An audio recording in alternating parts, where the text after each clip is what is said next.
Welcome to New Hampshire's Business. I'm Fred Coker. My guest heads a worldwide initiative called Cooperatives for a Better World. He also happens to be the founder of the country's largest retail purchasing cooperative, and here it is. It is CCA Global Partners, a management and marketing company, 14 independent business brands, 3,500 locations in 4 countries, and 10.8 billion annual sales. Now, here are a few of their businesses: Carpet One Floor and Home, Flooring America, Flooring Canada, CCA Sports Retail Services, Lighting One, the Bike Cooperative, International Design Guild, Lions Bridge, and CCA for Social Good. Here are a couple quotes from my guest. This one: cooperatives are capitalism with a conscience. And then this one: my life is about bringing equality to the world. Who am I talking about? I'm talking about Howard Brodsky, who is the founder, chair, CEO of CCA Global Partners, based right here in New Hampshire. Welcome. Thank you very much, Fred. Nice to have you as a guest. Pleasure to be here. What's a cooperative? A cooperative is a business that's owned by its members. So it's very entrepreneurial, just like any other business. And the basic structure difference is, instead of third-party shareholders getting the profit, in a cooperative, the members, which in our case are businesses, actually own the company.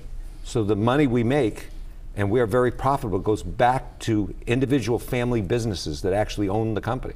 Some of the cooperatives, and you know more than I do here in the country, that people may recognize are Ace Hardware, the Associated Press, right, Ocean Spray, Cabot Creamery, and who are some of the others? Land O'Lakes. Land O'Lakes. $45 billion cooperative. Yeah, and yours is 10.8 billion. And how did you get into this? I originally had a small family business in Manchester, Dean's Carpet. Oh, sure. And it grew over the years. And what we saw was really, with another close friend of mine in St. Louis, that independent family business were slowly fading. They didn't have the scale to compete, whether it was a drugstore or an eyeglass store with the Home Depots or with the CVS's. And without scale, it was going to be tough to survive. So what do you do to help these businesses? You've got thousands of them. What do you do that allows them to prosper? First of all, buying. So we're the largest buyer of flooring in the world.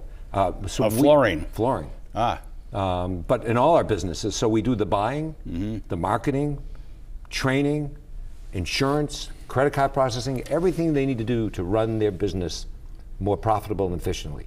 Now, you're heading this, as I said at the beginning, this new initiative called Cooperatives for a Better World, with a goal, I understand, of increasing the number of cooperatives by 25% in the process to reduce income equality.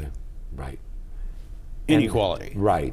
And, you know, we see that the middle class and the lower middle class is being left out of the economy. And cooperatives are a way to really equalize this, because they own the businesses. They own part of what they operate in. And the goal of Cooperatives for a Better World is really to make the world aware that there's a better sustainable model that is capitalism with a conscience. You, I understand, are a judge at the National Entrepreneur of the Year program here in this country, in North America, actually. You just spoke to the National Press Club in Washington, to a group of business leaders. You've written a book about entrepreneurism. You are in the Entrepreneurial Hall of Fame with Michael Dell and Starbucks' Howard Schultz. That's quite a group that you are part of. You must feel proud of what you've built. And I guess my question is, why should we keep going with cooperatives in this economy and in this world? Because I don't think most people really know about them. They don't, and I think that's one of the challenges. First of all, cooperatives are more sustainable. Yep. The failure rate of non-cooperatives is almost 10 times that of a cooperative business. And the other thing is, it is really helping family businesses, whether it be in America or whether it be in India, stay in business and thrive. And it really does bring equality, because instead of shareholders, whether it's an Apple shareholder or Walmart shareholder, it's coming back to the members that own it. And quickly, in the recession of 2008, cooperatives did not die on the vine like a lot of other companies did. Is that true? They didn't. Because? Because we had our goals and missions were totally aligned. And in our industry, 25% of the business went out of business. In our cooperative, 2% went out. 2%. That says a lot about cooperatives. How many co-ops in New Hampshire? Do you have any idea? Well, there's a couple of big ones. Associated Grocers is a cooperative, Yep. and Rock USA, that's a manufactured housing cooperative. But there are many individual ones, the food co-ops and electric co-ops. Right. There are individual ones that in the United States, there are 26,000 cooperatives. Interesting, interesting.